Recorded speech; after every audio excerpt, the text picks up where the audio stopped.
Hello everyone. World Talent Economy Forum actually closely work with United Nations, and we focus on UN 17 goals. One of the major problem we have water related problem around the world. And already Madam Durgadas and Madam Kumar, they are trying to solving a very unique problem, especially water related problem in India. And hopefully from today's sessions, we will get some guideline how we can globally work together and how we can understand the water related problem, and we will solve this problem by their guideline and technological solutions. So hello, Madam Durgadas and Madam Kumar, how are you today? Good evening, how are you? Yes, I'm fine. Yes. Ma'am, already World Talent Economy Forum, you join and you share your organizational issues and other things. We want to know more about the next step of your solutions. What are you doing now in India, and what type of like organization right now working with you, and what the possibilities you can do work with Asia Pacific market, especially Malaysia, Singapore, Indonesia, Vietnam, these kind of countries. Let me first take a moment to introduce my partner, Dr. Kumar, who is here with us this evening. Yeah. And all of our technology is his brainchild. So it's very important to get his view and his points on the table. Of course, Jyotsna is also from technology, and she has some important aspects that she'll bring to the table in terms of data collection and creating awareness, because it's not enough to implement solutions. It's very important to make them sustainable. Once you implement, many people have solutions and we implement it and then, we disappear. And then what happens? People on the ground don't continue to sustain it or don't know how to sustain it. And then eventually the problem comes back to where we started, So it's a very important aspect to cover that as well. So I'm sure both of them will talk a little bit about both those points that I mentioned. But as far as an organization goes, I wanted to share this with you, probably in a few days, but since you brought it up, let me share with you now. We have collaborated with the Royal Academy of Science Technology International Trust. It's a trust based at the UK and the US. And the collaboration is called CANSU. CANSU in Anatolia, Turkish, means life is water, water is life. And they typically call young women CANSU because they are as special as water, as special as life. So CANSU is about a much bigger global program that's going to help take the solutions that we as a team have put together to reach every part of the world as far as possible. According to WHO, 1.8 billion people don't have access to clean drinking water. And is there a solution or solutions that can be implemented that can make an impact to this? You mentioned the Sdg Goals. The Sdg Goals state that Sdg 6.1 specifically for drinking water say that the goal is to try to alleviate this problem in this decade, 2020 to 2030. And so while people have talked about it, researched it, numbers are somewhat available, and people are doing small solutions here and there. There's nothing impactful that is making a huge difference. And so one of the main goals of CANSU is to put together a program that is just not about creating information and knowledge or research, but actually about executing it on the ground. And then executing on the ground followed by training for sustainability and making sure that these solutions are here to stay. So that is a very important program that we're working on, and we should have some announcements and things like that we will be talking about in the next few weeks. We've used this time of COVID in the last 3 months to work on this program with the help of Her Royal Highness Princessnisreen-el-Hashemite, who comes from the royal family of Iraq. And we put together a very good board that will help take this solution forward. And as trustees of this collaboration, the Princess of Her Royal Highness and myself and our team, Dr. Kumar, Joe, the rest of our team as well, Iftikhar, whom we know as well, along with members of RASIT who are collaborating with us, and the entire board at CANSU. is very, very committed to getting the solution implemented.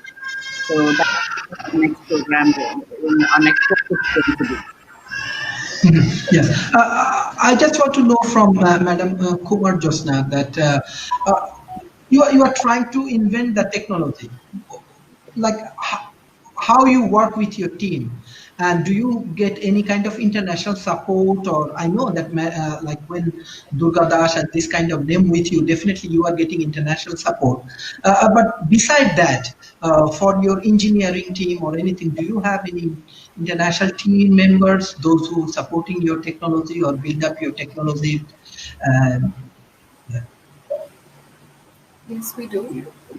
Sometime back, we presented our solutions at IIM Calcutta, and we got a body from the United Kingdom who are very interested in developing our products. So we are working with them as well with the UK government. So It's called DFID. yes. Yes. Okay. As you are working with international engineers and these teams, like how you feel comfortable, and most important thing is that do you do study to the other countries? Let's say Asia Pacific market. Do you have any study or any research? Let's say what's going on in Malaysia, what's going on in Indonesia, especially water treatment. I know that here government also trying to solve these water related things. So do you have any specific study on that point?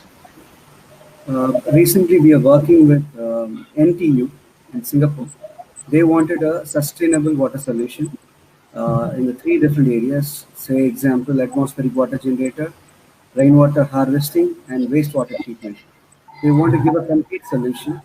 So our team is working for a holistic solution. As Durga mentioned, we're globally addressing this solution because if you take wastewater treatment, only 27% of wastewater is being treated. The rest, 63%, is getting polluted, all the rivers and surface water. So that's a huge challenge we have to address, especially in the Southeast Asia. So where we are constantly working towards the wastewater treatment, especially recently we had flood in West Bengal that created huge mess in the uh, east side of India, and it also affects Bangladesh and other rest of the places. So where we need to address the hygiene as well as the reusability of the wastewater. So we're constantly working towards that. Yes. Madam, I have a specific question, Madam Durgadas. I have a specific question to you because already India, Bangladesh, Pakistan, as far I know, there are many NGOs. They are working on that field. Let's say even Bangladesh, I can remember BRAC. They are working on this kind of thing. So how do you collaborating this kind of local ecosystem? Because you are inventing technology and you are trying to giving the solutions. So and there is a huge population. Yes, this is true already for flood and this kind of things. Many people affected. Even I saw that Podda and Ganga River. There are many things really problems. And how you actually handle this local ecosystem in India, Bangladesh, Pakistan, or other countries, and how you making corporate relationship. It's a very important point. Without partnerships, we can't solve the problem. No one, I think, can do this on their own. We need partnerships, and we need sustainable partnerships. We need partnerships that are passionate about the cause. We have to have, allied and common goals. We have to be able to not just get into partnerships that talk about the problem, but partnerships that are willing to put their, muscle behind it, and who are able to bring the required funds. We've been working on this study of how we can make an impact at Jansu, and the idea is, if we are able to raise enough funds for the next 10 years, and it's a somewhat sizable number, which I can't unfortunately share on this call, but it's a number that I believe will help us at least impact 10 to 15% of that population that does not have any access to clean drinking water. And this is a subset of the entire population that we will be giving solution to. But when I say no access at all to clean drinking water, that's about a percentage of that entire group of people will take the solution to. like Dr. Kumar mentioned, our solutions are not only about air water harvesting, while that is definitely for us the future, and it's the machines that we have that I believe will help address this problem, at least help us replenish our groundwater tables to some extent. We have to have a more holistic solution. It has to be a combination of proper water management, all of us waste water, and I think making people aware of that and helping them look at little ways that we can all save water will go a long way. A recent study said that about 80% is consumed by agriculture, right, by farmers. And if you take India for example, when our farmers had problems with water because of inclement weather and the rains not being coming on time, then to save the harvest, you have to provide alternate source of water. So the government has provided them with, motors to get water from the ground. And they have indiscriminately taken water from the ground. And then if you don't educate them on how much water is required for which crop, then they will waste water without realizing. And this has become part of the main problem. If you take Chile, for example, Dr. Kumar did a study recently with something they were working on. They produce lithium, and they're the world's second largest lithium exporter in the world. And then they export avocados. They're the third largest in avocado. Both avocado takes a lot of water, and lithium wastes about 95% of water in its excavation. But it's part of their economy. So you can't kill the business, but yet you need to find a way to save the water. Like this, I think if you look at every country, we have our inherent problems, and they are closely linked with economy. If water is not taken care of, eventually it will attack every country's GDP in some form or manner, right? Because I believe there was a same article mentioned that in industry in Maharashtra we cut the water supply for periodically over a few months to save water because we didn't have water for domestic use. So they cut it from industry, and therefore industry had to put a stop to their production, which then led to their losing out on their business. So I think 80% agriculture, I think about 10% is industry, and maybe 10% is domestic use. So proper water management and training and awareness of how to manage our water, judicious consumption is equally important. And then comes saving water like rainwater harvesting, reuse of water like water treatment, and then comes production of water, whether it's desalination or air water harvesting. I think all of these need to be addressed. Of course, our technologies start with rainwater harvesting, and then Dr. Kumar can talk a little bit about the other things that we do as well. Thank you, Dr. Kumar. I just want to know, as you are doing some work which is related to the community, so how actually Indian community helping you, your local community actually helping you? Because Madam said that you are running some awareness campaign. I think government also involved with this kind of projects. They have to support you. So actually, how you getting support? Yes. So one good example is the South Indian superstar Rajnikant's fan club has supported us, funded each one of the fan members, have contributed money and land and material. We installed a independent and sustainable water source in the place called Aeronero, next to the railway station, where we give free water to the local people. So it was completely contributed by the Rajnikant's fan club. And apart from this, our local government has given a permission to install in one of the zonal offices where they deliver free water to common people. And likewise, many communities have helped us and supported us to install our mission in various places. So that's a great support for us. I mean, even IITs or IIMs, they're also contributed, and they also supported us to install our missions in their premises. And that's a huge support for us. Yes. Ma'am, I have a specific question. When I see that you have a huge experience and you have a very strong collaborations around the world when you're running this kind of projects.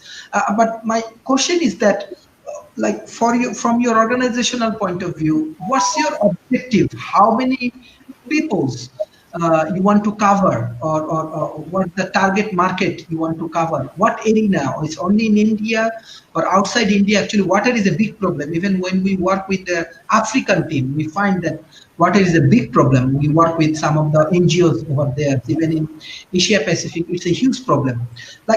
Do you have an international objective or any specific plan in your mind that step by step? Yes, it's not a right the way. Step by step, you want to cover. No, absolutely. We can't solve the problem overnight. Everybody has a problem. I think this problem is not just the developing countries. Even developed countries have a problem, and we have to address all of them, but we can't do all of it at the same time. So we are in this plan that we made for 10 years, looking at the specific countries where we can, like you mentioned in the last question about partnerships. The right partnerships will, I think, be also key to which countries we address first, because it's one thing to just talk about solving a problem in a country, but if you don't have the local support, the government support, the local partner to support and work with us, it's going to be difficult to get the program off the ground. So we are looking at a few countries, definitely the countries around us like Malaysia, Indonesia, Vietnam. Africa is definitely a country we have to look at. There are parts of Turkey that we're looking at, and I think these are the first countries that we will approach to work with, and then we will probably that we have broken up our 10-year program into 4 stages, right? So our first stage would be these countries. The second stage, of course, we'll add 5 more countries. Africa itself is a number of countries. We can't work with all of Africa. We will take 1 or 2 countries within Africa, right? We will, of course, look at Malaysia now that we have you there. So you can help connect us with the right people in Malaysia on the ground. And besides Malaysia, if we can look at maybe Sri Lanka, if we can look at Vietnam, I think these are countries that have a serious problem. Are close neighbors of ours. I think the government is very proactive. I think partners will look forward to wanting to help. So I think these we will pick as our first targets to start working. Yes. Dr. Kumar, I have a specific questions beside that. Like, okay, yeah, you have a young and energetic teams. So what type of challenges right now you are facing? And most important thing is that this kind of projects and this kind of business need a lot of investment. How you attract international community for investing on your projects, and what the benefit they will get, because already even World Talent Economy Forum, we have many organizations around the world. They are also looking for good organizations. And what's the strength of your organization?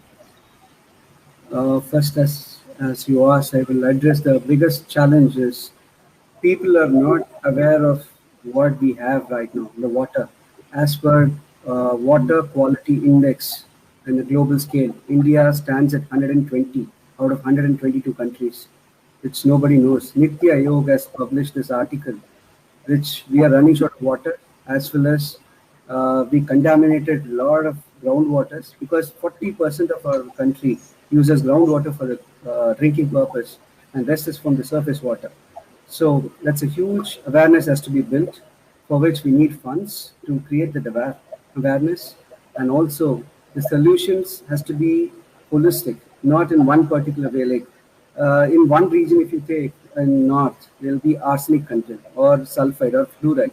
In South India, we have other contaminants. It has to be removed, and also we have air pollution in different regions, in various regions. Our machine delivers purified air as well as purified water. But first of all, the people has to understand we have limited resources. At the same time, it's already contaminated. It has to be purified. It has to be safeguarded properly, for which our companies, constantly working towards that. Each and everybody in our company are focusing towards our hygiene and the sustainability. As Durga said, not only in our team, the global level, we are preaching each and every partner. We're telling them this is what has to be, we have to take the first step. And as you asked, the opportunities and the, the association. We need a lot of partners to support, to educate people in the global scale, as well as we need funding to do that. And at the same time, Jyotsna was working on data collection, and she was collecting all the data in various regions by our devices which have been installed. And we collect data, we sense that, I mean, what is the air quality in a particular location, what is the water quality, and we collect and we communicate with our team to execute for the future purpose. So Jyotsna will address that. Yeah. Yes, Some please. challenges that we faced is mainly because of awareness. Is that we all tend to be a little slack when it comes to our water, because we generally identify water as being pure if it's being given to us. We don't doubt the quality of water. So first thing is that most of us, we procure water through groundwater through lorries, because we don't have groundwater. So we get water from lorries. So we pay a very small amount, like say around 6,000 liters is only about less than 2,000 rupees over here for one lorry. But that's the value that we are giving for the water. But that's not the real value of the water. I mean, what is the price of that water that we're getting? We don't have groundwater in our own areas. So we are getting water from villages which are on the outskirts of Chennai. That's where they supply it to us from. The real price that we're paying is not that 2,000 rupees. The price that we pay is that the water scarcity that village is going to have in the next couple of years. And once that village goes dry, our lorries move to a village that's further than that, and they start getting water from there. That affects the agriculture, Yeah. basically. Yeah. The city So- people. Yeah. So we need to understand what we're really paying for water, not just our money. Is that our problem that is going to come back to us in a couple of years? So that is one thing. And the second thing is that we tend to underestimate the quality of water that's being given. So one of the reasons that we install IoT in some of our machines is to understand how this water is being used. We need to understand how often these filters need to be replaced. We need to tell them when that we cannot outclass the quality of the filters, because they would again be coming back to them as bad quality of water. So these are some of the challenges that we've been facing. So we're working a lot on the awareness for our customers and as well as for the public. Okay. Madam, I have specific questions to you. That my question is all about the future of water solution. What do you think? Like, how do you think? What will happen next 20 to 10, at least 10 years? What will happen in this industry? Because many of our people already suffering with the water, especially developing nations. They do not have infrastructure. They cannot do water treatment properly. And government taking initiative, but government has a lot of lackings. They cannot solve this problem in a professional way. So what do you think?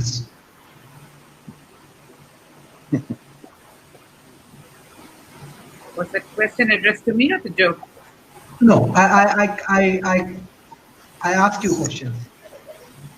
Sorry, I thought the question was a follow-up question to what Joe was saying. Okay, okay. Yes, I just want to know the next 10 years of the possibilities, what will happen in this industry, because already we are suffering with this water treatment and these issues. Many countries actually suffering for that. What do you think? What will happen next 10 to 15 years? Like I said earlier, if we don't take serious note of this as a country, as a people, and as individuals, right? If we all don't make a serious attempt, it's not about saying, I'm only one person, I can't do much, right? The country has to do it, or the government has to do it.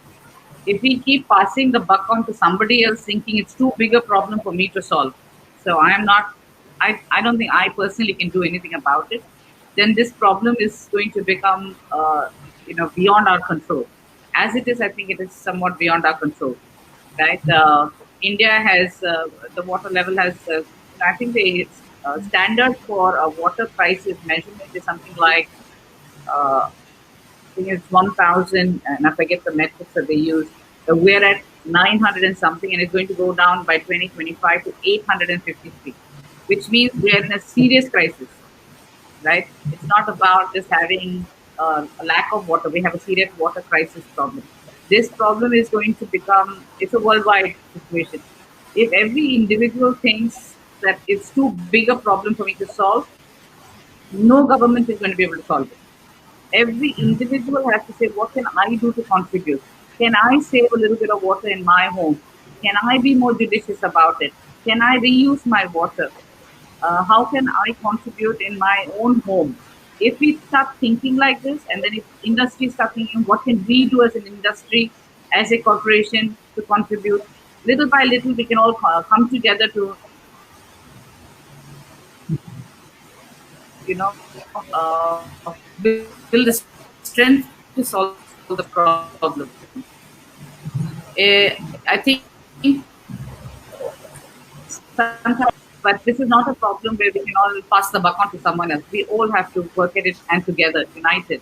So if in 10 years, like you asked me, if we don't find that unity, to come together as individuals, as a collective, as a country, and as countries, where we might as well start looking for a planet B, because we don't, this is the only planet we have. I don't think there's a planet B as yet.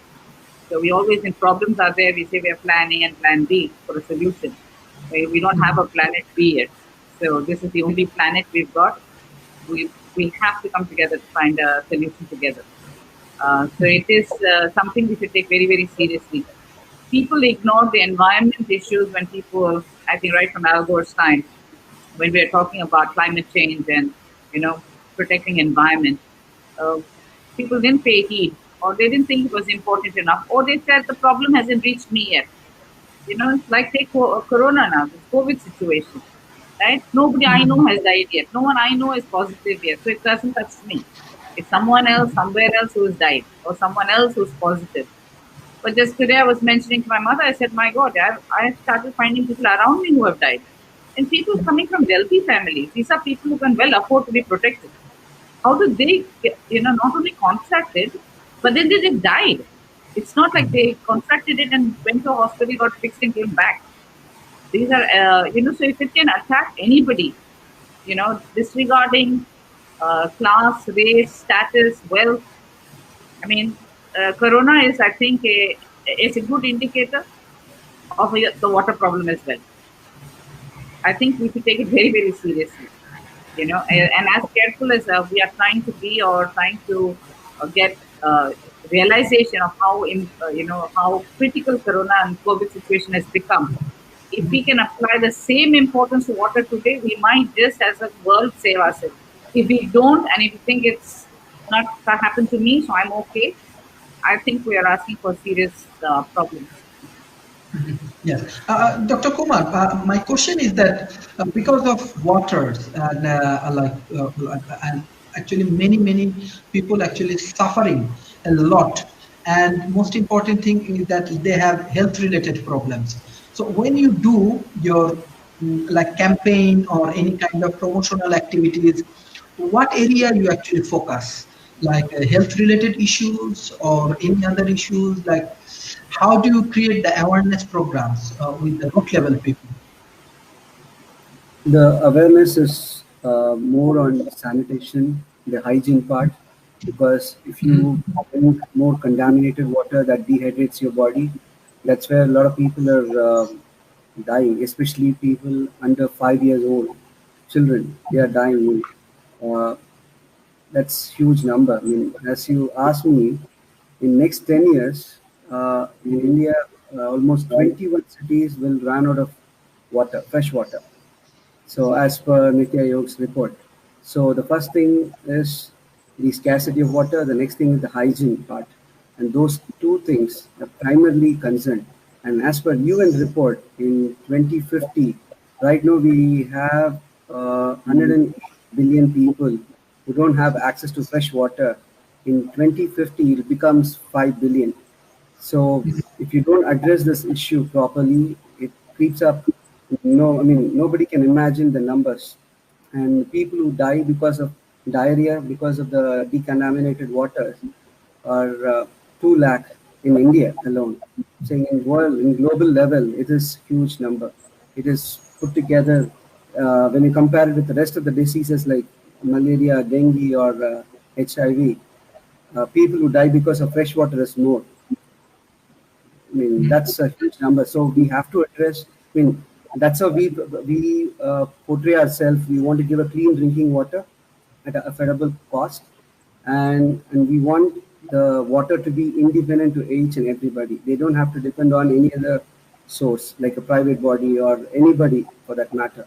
They have to create their own water. They have to access their own water as how they breathe the air. So they have to generate their own water. So that's how we So, right, promote. so I mean, add to what Kumar said,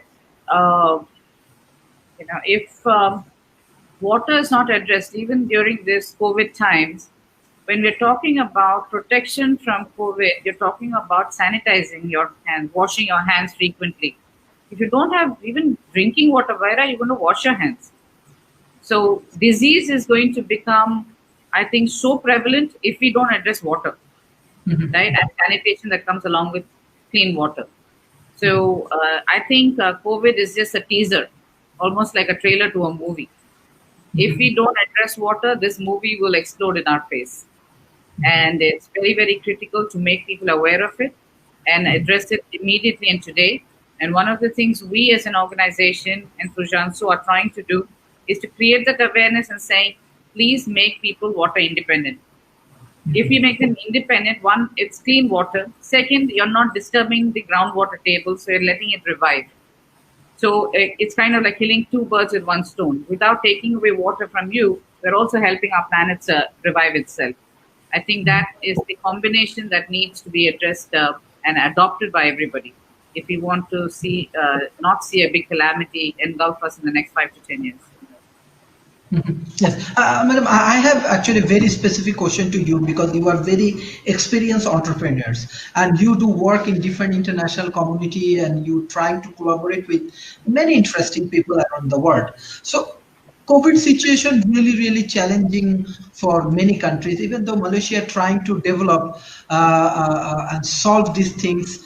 And but my specific question is that, Madam, like what you see next 3 to 5 years will happen in not only in water industry, in the entire community, because we are suffering a lot. Our business system not running properly, and already some of the country, they are very big, but already we can understand that their healthcare systems and many of their government policy is not environment friendly, and they are not able to handle these critical situations. So in that situation, what will be the next 5 years we have to see, and how we can solve these things next 5 to 3 years in between our community? Because our belief is that next 3 to 5 years will be very challenging, but how we can solve this? So again, I'm going to touch briefly upon the team at GMAC. Dr. Kumar, Jyotsna, and myself, we are here building technologies. But for us truly to make an impact in the world, we need to bring the strength of many people who have had experience, who are, like you said, internationally connected and networked, who know how to reach the right ears with the right voice. It's very important. So while Her Royal Highness Princessnisreen-el-Hashemite is one of the trustees at GMAC and one of the founders of GMAC, we also have with Her Excellency Professor Amina Greek Hakim, who is the former president of Mauritius, right, who is driving GMAC. The voices like hers and the princess, along with a board of very qualified, experienced people from around the world, I think is what is going to make the world sit up and say, okay, we've got to listen to what they have to say. We have to listen to what the solution is, and we are going to help you implement the solution. So right voices, with the right message and the right solution. That's the combination we're trying to bring together. And I think, GMAC and Aeronero are, we've collaborated with Rasit to make this happen, because without creating that, it's very difficult for us to make an impact. We could be solving a problem here in India, and the Indian problem is big enough. Yes. But I don't think one company or one solution is going to take care of all of what the world needs. We have to come together as a collaborative, as partners, and have the right people with the right voice at the right forums. So you mentioned SDG earlier in the conversation. Water, if you look at all the SDGs, the 7 SDGs that the United Nations have put together, water is a nexus with poverty, with gender equality, with education, with health and sanitation, hygiene, clean drinking water in itself. So I think the nexus of all the impact it can have with all the other SDGs is very, very strong. And so we have to treat water as a nucleus of solving other problems. When you talk about, we're going through difficult times now with COVID, businesses have shut down. How will they restart? And is water an important part of that? It is very, very important. If we don't use water as a nucleus and then see how we can bring about the solutions around this nucleus, every part of economy, industry, and livelihood will be impacted. So I think they're all very interconnected, and we have to see it as an interconnected world, interconnected solution, and an interconnected problem. This is the only way we'll do it, which is why, like you kept mentioning and I keep repeating, partnerships, partnerships, partnerships. There is no other way out. We have to come together as partners with government, with industry, with grants, trusts, foundations, and with people, with each and every individual who form this collective partnership. I think everyone is a partner in this game, and if we play it right, we will certainly be able to win. Yes, Dr. Kumar, this is very interesting thing that you want to make more partnerships and you want to do more global relationships. But my question is that, what's the present condition of your project? Like specifically, how many people you are right now providing your services and they are getting support from your organizations, and what the feedback? Even if you want to share any of the example or anything from your organizational point of view, we will be really happy.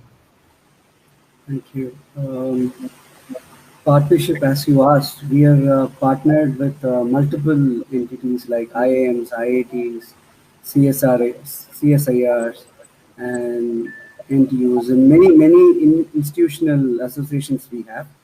And our team is constantly progressing towards the installation of the machines. Right now, we've installed close to 2,500 units in the domestic as well as the industrial areas.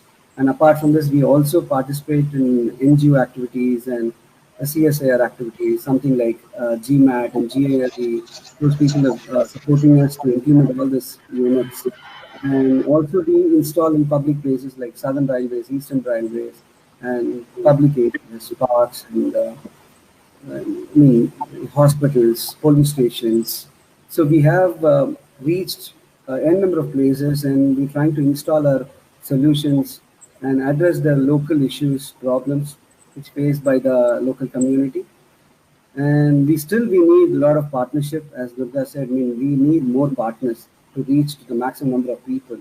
And as far as the team is concerned, right now, a team of 25, but we're slowly progressing towards more number of people to address this issue, and we wanted to reach it to pan-India and to the global scale. And we are in the right path to reach that. And Jyotsna will address about the collaborations and associations. So it's been difficult to find exact partners that who align with our goals, but we've been very happy with the partnerships that we've made so far. So we've been working with the IITs, IIMs. And also, if you see, she's worked with a lot of IT industries. So we also approached CTS, Wipro to address their issues, because they're in the where they don't get access to fresh water. They get water from outside. They spend a lot of money. Apart from this, they use air conditioning, which gives out a lot of water, wastewater to the ground. We also help them in recycling those wastewaters for a lot of IT companies and a lot of industries. So in that way, I mean, we are trying to collaborate with maximum industries to give a proper solution. Even I would say, I mean, RO companies. RO produces a lot of waste to the ground. I mean, they send the saline water back into the ground. We are trying to give a better solution for them in order to reduce the salinity and also give the better water back to them for the RO missions. So we are trying in all possible ways and partnering with maximum number of people and giving the right solution.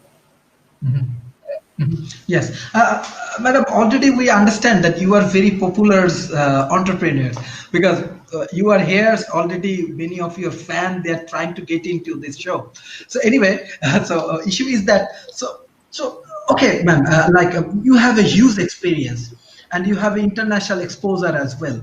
So when you start your business in India, what type of challenges you have to face, and how do you handle the different kind of challenges, because South Asian environment and everything definitely very challenging. So how do you manage this? So everywhere you try to do business, there are challenges. You can't say there is no challenge, right? And without challenge, there is no satisfaction. So the 20 odd years I was in the Valley, I had my own set of challenges there. And trying to work in India or in the region has its own set of challenges. But they're all welcome challenges, right? You have to embrace challenge. If you look at it as a problem, um, you'll never want to stick in the game. You'll want to leave because challenges can become very tiring as well and exhausting. And it's not easily possible to keep finding the energy to keep facing and fighting battles unless you start embracing those challenges and thinking of them as welcome respite, right? I keep explaining this in a very simple example. I played a lot of cricket. If someone threw a tennis ball at me and said, well, hit a six, after a while, it's boring. Anyone can hit the tennis ball for a six. But if the world's best bowler came and bowled at me and I hit a six, it's very satisfying, right? So I think you have to embrace challenge. And so being in the region, being in India has its own set of challenges. But these are not insurmountable, right? We have to find ways, and we keep coming back to the same word, partnerships. We have to build relationships. We have to talk to people in the language that they understand. We'll have to communicate more effectively and try to say that this is a problem that's just not mine, it's ours. The minute you make it a we problem rather than an I problem, then people come together, collaborate to find solutions. So the way we've approached our business, at least, of trying to get this message across to people in India and now through CANSU internationally, is by trying to, first of all, come together in our passion for finding solution, our passion to truly make a difference to this world. And then we have started bringing in people and asking them to become part of the team, so that and they're equally passionate about wanting to find solution. And then they have their own network of reaching out to others who they are inviting in. We have a very, very strong youth team. And I think the youth will be the future who will take this from our hands and continue to find solution and make sure it's implemented and sustainable. We have a very, very strong youth team. We have, a young girl who is from Telangana joined our team recently, right? And she is now going to climb mountains for the cause. And she's going to reach out to people saying, we need to solve this problem. Because she has experienced this problem in her own village, where women go to collect water, right? So she knows that young girls sometimes don't attend school because if they help their mother collect water. So she is very passionate about it, and we'll be announcing that shortly to the world. Another young girl, she's 12, 13 years old. She's from the US. She's joined the youth team as well. So we have a youth team of about 8 now, and they are coming up with a program for called the Youth Ambassadors that they're going to recruit from all over the world. I'm very certain that this youth team will have, probably by the end of this year, at least a following of 5,000-10,000 other young, like-minded youth who will be very passionate about creating a change, who will spread this message not just to other young people, but to even to older people. They will spread the message that we need to create change from ourselves, within ourselves, and then around ourselves. So I think this youth team will make all the difference to our reaching our goals. Besides, of course, they are like the experienced people I've already mentioned to you. Yes, ma'am, thank you. I want to directly go to Dr. Kumar. My point of view is that like when you have an entrepreneur like Durgadas, and she is one kind of serial entrepreneur, and we when we Google her name, we find that in her profession, like career, she do a lot of solution. So what's your visions like from your organization? Only you want to focus on waters, or you want to be like her, like a serial entrepreneur and try to solving other problem? Yeah. Mm, that's our intention. When we met Durga, we really liked the passion and the spirit what she had, and that's motivated us to associate with her. So, yeah, I mean, of course, we want to be like her. I mean, we want to create a lot of solutions, not only in water, in different regions, and we want to address all the problems faced by the humankind. So that's our goal. She's guiding us, directing us, and she giving the right path to proceed to solve the solutions. So we are very glad and we are very happy in the right hands and future also. Yes, we want her in Malaysia soon. You know, Yes. she is one kind of all-rounder for us. Okay, madam, I have a Perfect. specific Yeah. question. Like, what's the problem you are observing right now in India, and what you thinking? Like, what you can solve, not only in water. Beside that, even vaccine is a big issue. COVID is a problem. Economy is in challenging situations. Yes, business-wise, I think now this year is not a good. What next? What you want to do next with your team? So I think, first of Nick, all, the problem we have on our hand right now is a very big problem. I think it requires all of us to be very, very focused. We have to, unless we apply laser sharp focus to this, we will not make a dent in this problem. So the entire team, I've been motivating and encouraging them to only think on water and around water. When I say that, it doesn't mean we will ignore other problems. But if you really think about it, if we focus on water, and let's say we go to implement water in a school, a solution for the school, but they don't have proper sanitation, right? Will we support them in putting the right, sanitation in place? Of course we will. So as part of Jansu, we are looking at these, allied issues that will come in and around water, right? If we are trying to educate children and we think sending girls to school will, by bringing water solutions to their families, children can then go to school. But if we are implementing that solution and the school doesn't have a whiteboard, will we help provide that? Of course we will. So I think we will not ignore other problems, but we want to be focused to address problems that are allied to water and what we can do with water and for water first. Because if we solve this problem, there are a number of problems that are connected to it that will also get solved. And if we don't have that kind of laser sharp focus, we will be very diluted in our efforts. So I think while you say I've done many things, but right now, this is my 100% focus. This is what I want to do. And this is what I am very motivated to be, and I'm very determined to make sure that we make an impact in this first. And so I think the whole team is also of the same mindset. We have to come together. We have to be very, very laser sharp. We will find solutions in this space. And where we can find solutions for allied problems around this, we will, of course, address it. Yes, thank you. This is actually a very good idea. We need to be focused. So when we can focus, we can get more result. But beside that, like the economical challenges, major challenges for every organization. What do you think? Like example, this business is sustainable for present condition, because there are many opportunities around the world. Let's say in Malaysia, they have Techno Hub in Cyberjaya.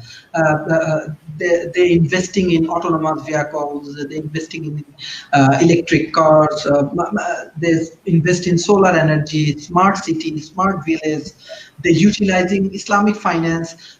But what's your message for investors? Why they should invest on your projects?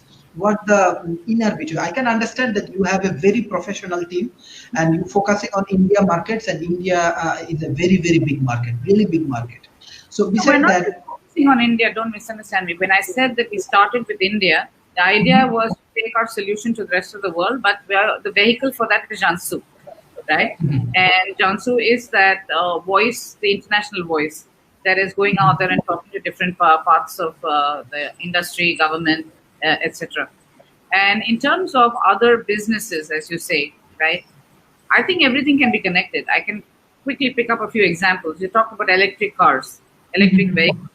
Who says we can't put a water machine that's collecting water from air on an electric vehicle that can go into different places? So there is no carbon footprint because of logistics, because of electric vehicles. Water is now coming to the doorstep, right? And so taking care of communities in that area. So why can't we work with companies in the electric vehicle space? Of course we can. You talk about solar, you talk about green energies. Why can't we work with them? We don't need to use electric power for our machines. We can work with solar panels.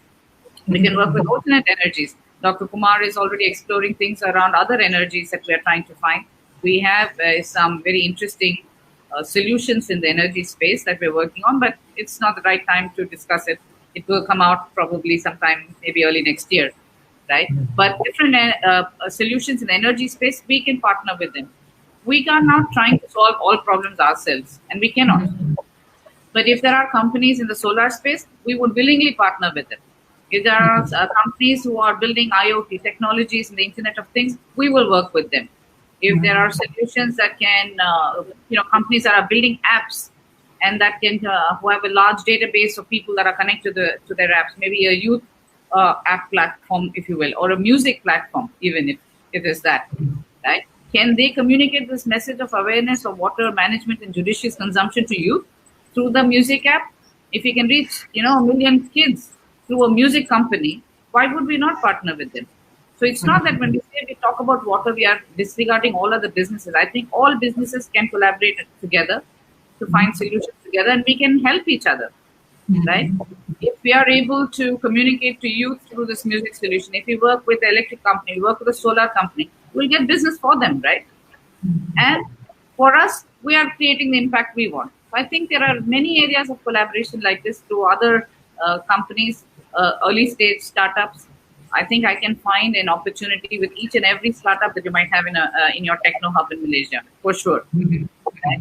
Can we work with a company that's doing data warehousing, data mining? Of course, Jyotsna will immediately say, yes, let's work with them because we want to analyze the data we're collecting. Why not? And if you analyze the data, then how do we communicate that data? Can we work with our company building a social network? Why not? So I think there are many areas of collaboration with what we are doing, what others do. And I think partnership need not be, wearing blinkers saying I'm in water, I need money, and I will implement with projects. I think the collaborative ecosystem of businesses can actually help each other survive through this current COVID situation and into the future. And I think together we can find solutions as well as financial, value for each other. It's not that we cannot create that financial value as well. I think that's very possible. No, this is very interesting and this is very realistic idea. It's possible. Then this ecosystem you can utilize in many ways. So that is the important part. Dr. Kumar, like you do a lot of CSR and this kind of activities. So can you give us some example? What's the initiative beside your projects? You do any kind of CSR or anything on behalf of your organization? No, like corporate social responsibility. Like yes. do you any corporate social responsibility? Like beside your projects, you helping the poor community, or you helping your Indian people, Indian community with other tasks or with other responsibility you are fulfilling for them? Of course, I mean, we do a lot of activities in the government schools where people lack even electricity or internet. We try to address them, we'll educate them, we'll motivate them, we'll say what is the current affairs and what they need to know about the world and India. So we're trying to address them, and then we educate them about the nutrition value, what they're supposed to have, even for their food. They don't have a proper nutrition values. Whatever they consume is which is available in the local area. We try to address them. They need to take at least these nutrition every day, like an egg. They have to take egg every day. So those kind of activities we try to address, and we give them a proper drinking water, and we teach them what is sanitation, what is purity, what is cleanliness, and we educate them in the root level, in the root grassroots level, more than talking to a people who live in the city. We go to the communities where they don't have access. I mean, a lot of areas in Tamil Nadu itself, they don't have access to electricity, internet, and water. We're trying to address them through a lot of CSR activities like GMAT and GRE. They're trying to help us to connect with those people. And a lot of kids have excellent talents, and Jyotsna would you share that talent? Like, I mean, she knows a lot of kids who have a lot of potential skills in handicrafts and even in science, but they don't have an access to internet, or they don't have an access to publish their inventions. So we try to bring them to the market and showcase it to different platforms. Okay, thank you. Ma'am, this is the last question from my side for both of you. So, like, like how we can make a better world in present situations, because now we are really in challenging situation, not only in India, not only Bangladesh, not only Pakistan, around the globe. We are trying to get involved with many countries, many business organizations, many NGOs, many government people. Everybody actually struggling right now. And yes, your organization has very good initiative, and you are very much like a dynamic organization. You want to make a more collaboration with global community. Even we see Africa, Asia, Middle East, even Europe, USA has a massive challenge. In challenging situation, actually, how we can create better business environment. What's the solution in your mind? How we can do that? You're doing it, Sharif. I see you on this program every single day without fail, right? You're putting so much effort into building this platform, and this world talent, platform that you put together. Every day you bring such interesting speakers, and I notice it's not just from our region. You bring them from America, you bring them from Canada, you brought them from Germany, you brought them from Malaysia, you brought them from India. I mean, every day you're bringing so many people from all over the world. I think your platform is doing exactly what people should be doing, right? Trying to bring people together, giving them a voice, allowing them the opportunity to learn from each other, and then say, how can we collaborate and work together? If I can help you reach your message and your business to the world, maybe you can help us take our solution to the world. And so I think platforms, just like what you're doing, is very important. There are platforms that are, talking about the problem, right? They're talking about, businesses and what next, what's the new normal going to be, right? But I find that everybody is sharing their point of view. And it's just a point of view at this stage. I don't know how many of them will actually move into execution, really. It's like you're suffering right now, and you have what I call armchair views, right? We are all going through something. We have start walking and watching a cricket match or a tennis match. He should have played a better shot, or he could have taken that catch. It's easy to make these comments and to say, this is my view. And it's, of course, all respect. Everyone's view is important. But what is the reality going to be? Whenever this ends, God knows. People said 2 months, 3 months, now 5 months have gone. Now they're saying September, maybe December, maybe into next year. I've even heard reports of this continuing to affect the entire world before it finally finds abatement, right? So this is not like, I don't believe that there is going to be an end to COVID. We need to look at it from that point of view, honestly. We have to learn how to live within this. Like Kumar mentioned, 2 lakh children die from diarrhea. We never spoke about it. No one spoke about it, right? That's not a small number. I don't believe 2 lakh people have died out of COVID in India, but we have 2 lakh children dying from diarrhea. Don't you think that's a startling number to discuss and to debate and for businesses to? The only reason the whole world is on its feet with COVID is because everybody, no matter which class, creed, status, country they come from, is affected. And so everyone had to wake up and shake up and have something to say. Right? But once, we come to the reality that this is something we will have to live with, I think we'll also come to the reality that things like this will continue to erupt in our daily lives. COVID-19 will go, COVID-20 may come. Who knows? Maybe 22 will come. If this is going to be the new normal, that we are going to be affected by health, whether it's this virus or another virus. We had SARS sometime before, right?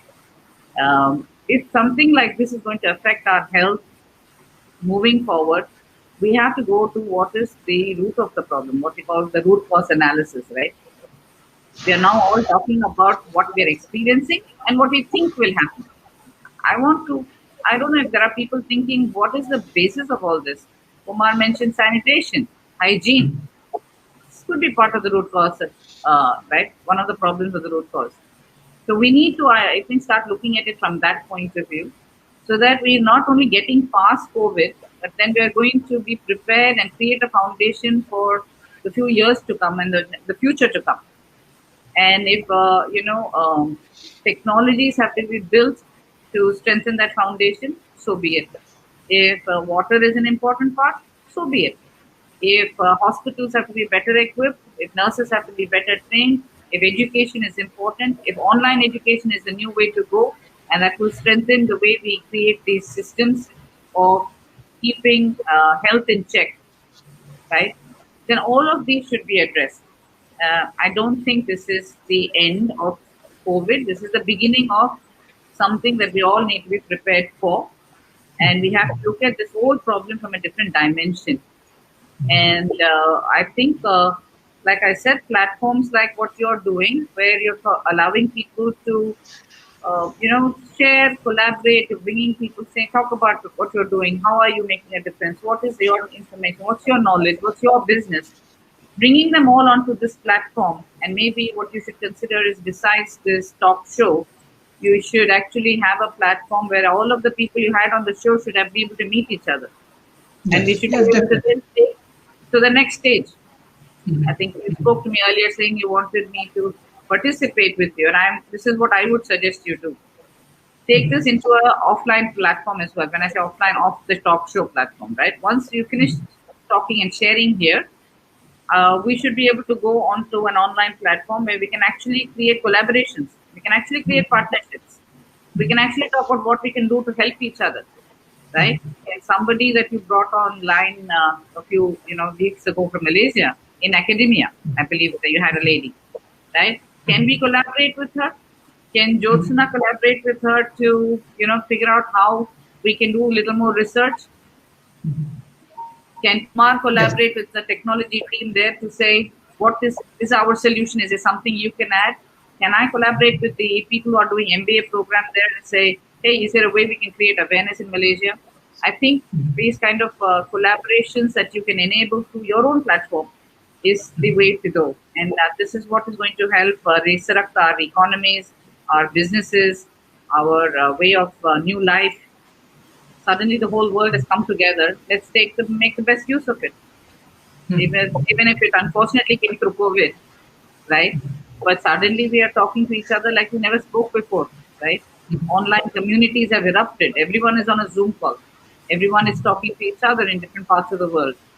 And this kind of collaboration used to normally happen with people like me who are in biz dev or marketing or sales, who would open these doors and these channels of communication. But today, COVID has enabled this channel to become very prevalent. So I think we should look at the brighter side of things. Why not use this moment and platforms like yours to actually make those collaborations come to life and execute real solutions on the ground?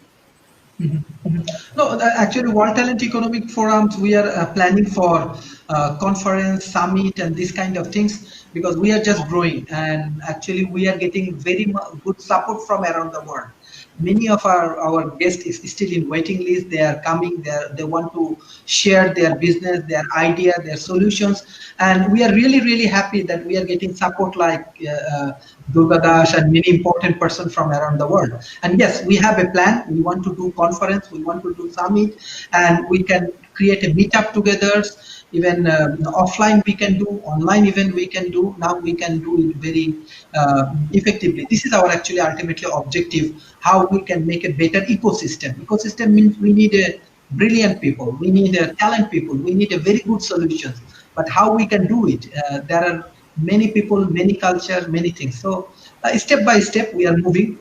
Right the way we cannot solve everything, but definitely this is our plan. That's why we call your team the second time, because we are getting a very good questions about your solutions. We are getting very good feedback about your solutions. So definitely by this way, from our community, they already know about you, know about your organization, and this is the way ultimately we will solve the problem, and we will make a better ecosystem together. That is our objective.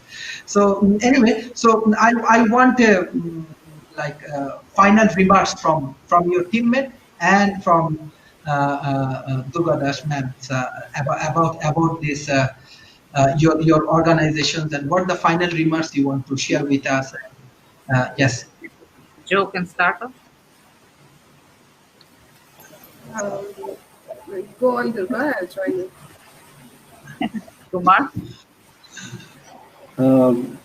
As Durga said, I mean, you're doing an amazing job. I mean, what you're doing is connecting people across the world. It's an amazing thing. I mean, irrespective of competition or irrespective of races, we are being connected. We're trying to solve the solution globally. There is no competition here. We exchange values, we exchange solutions to address the common goal, common problem here. So in that way, I mean, what we all doing is an amazing job. I mean, it's really I mean, good to be part of this program, and thank you so much, Sharif. Thanks for this Thank you. Definitely, we're going to invite you more because we always try to follow the qualityful people. When we select our guest, we focus on quality. So when we find Madam Durgadas is your mentor, then they are team up with you. So definitely, we have more expectations. We have very good expectations that this organization has something, and you can check actually those who join World Talent Economy Forum, quality-wise. Me and my team, we are very much concerned about quality. Suddenly somebody come, no, you can find all of the famous characters and the like very capable organizations, even MIT and this kind of big university, they are also joining with us, they are also working with us. So definitely we will arrange an online conference, and even in December, if the COVID situation is okay, that Malaysia can handle these things, we will go for an offline summit. And that time we can gather more international guests, and it will be more effective. Madam Durgadas, from your point of view, what's the valuable advice you want to share with us? Your energy is infectious. Keep it going. Keep it strong.